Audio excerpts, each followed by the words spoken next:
Two Shriji food. હું છું મનીષા ઠક્કર. આજે આપણે મીઠાઈવાળાની દુકાન જેવો માવાવાળો ટોપરા પાક કેવી રીતે બનાવવો એ જોઈશું. તો ચાલો આને બનાવવાનું શરૂ કરીએ. ટોપરા પાક બનાવવા માટે સૌથી પહેલાં એક જાડા તળિયાવાળી કે નોનસ્ટિકની કડાઈમાં 200 ગ્રામ જે સૂકા ટોપરાનું છીણ આવે છે એ લઈને એને 1 મિનિટ માટે શેકી લેવાનું. હવે આ ટોપરાની છીણને આપણે થાળીમાં લઈ લેવાની અને ચાસણી બનાવવા માટે આપણે કડાઈમાં 200 ગ્રામ ખાંડ ઉમેરવાની છે. ખાંડમાં ખાંડ ડૂબે એટલું અથવા તો 120 ml જેટલું પાણી ઉમેરવાનું. આ ચાસણી આપણે ધીમા ગેસ ઉપર બનાવવાની છે. જો તમે આને ફાસ્ટ ગેસ ઉપર કૂક કરશો તો ફટાફટ પાણી બળી જશે અને ચાસણી પ્રોપર નહીં બને. તો ટોપરા પાક માટે એક તારની ચાસણી બનાવવાની હોય છે. તો થોડી વાર પછી પાણી ઉકળીને થોડું ઘટ થાય એટલે ચાસણીને ચેક કરવા માટે આમાંથી 1 થી 2 ટીપા જેટલી ચાસણી એક વાટકીમાં લેવાની અને એને થોડી ઠંડી થવા દેવાની છે.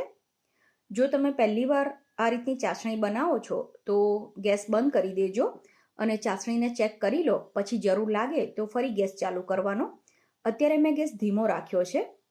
તો ચાસણી ઠંડી થઈ જાય એટલે એને ચેક કરવા માટે આપણે એને અંગૂઠા અને આંગળીની મદદથી ચેક કરવાની છે. આ રીતે ચાસણીનો ઘટતાર બનવો જોઈએ. તો હવે આ ચાસણી બની ગઈ છે. ગેસ ધીમો રાખીને જ આમાં થોડો ફૂડ કલર ઉમેરવાનો છે. તો અહીંયા મેં પીળા કલરનો ઉપયોગ કર્યો છે. તમારી પાસે કલર ના હોય કે ના ઉમેરવો હોય તો તમે સફેદ ટોપરા પાક પણ બનાવી શકો છો. અને આ સમયે જ આમાં થોડો ઇલાયચી પાવડર ઉમેરી દેવાનો. કલરવાળું પાણી ઉમેર્યા પછી આપણે આને 10 સેકન્ડ માટે ઉકાળવાનું છે. તો હવે ગેસ બંધ કરી દેવાનો અને ગેસ બંધ કરીને આમાં 250 ગ્રામ જે મોળો માવો આવે છે એ ઉમેરવાનો છે.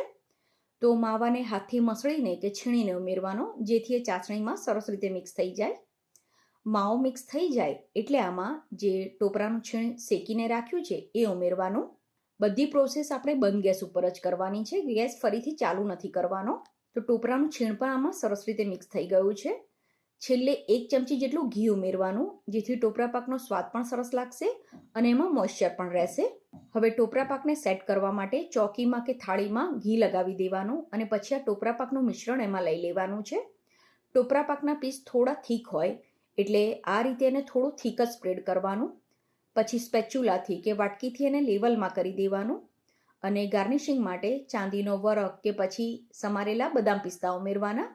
બદામ પિસ્તાને પણ સ્પેચ્યુલાથી થોડા દબાવી દેવાના છે અને ટોપરા પાકને સેટ થવા માટે બહાર જ રાખવાનો છે. તો તમે આને 1 થી 2 કલાક કે પછી આખી રાત પણ રહેવા દઈ શકો છો. હવે ટોપરા પાક સરસ રીતે સેટ થઈ ગયો છે. તો જે પણ સાઇઝના તમારે આના પીસ કરવા હોય એ પ્રમાણે એને કટ કરી લેવાનો. બધા પીસ એક સરખા બને એ માટે મેં એની કિનારીનો ભાગ પણ કટ કરી દીધો છે. આ બનાવેલો ટોપરા પાક ખાવામાં ખૂબ જ સરસ ટેસ્ટી અને પોચો બને છે. તો તમે જરૂરથી ટ્રાય કરજો. અને આને તમે બનાવીને બહાર 2 દિવસ સુધી અને ફ્રીજમાં 8 થી 10 દિવસ સુધી સ્ટોર કરી શકો છો.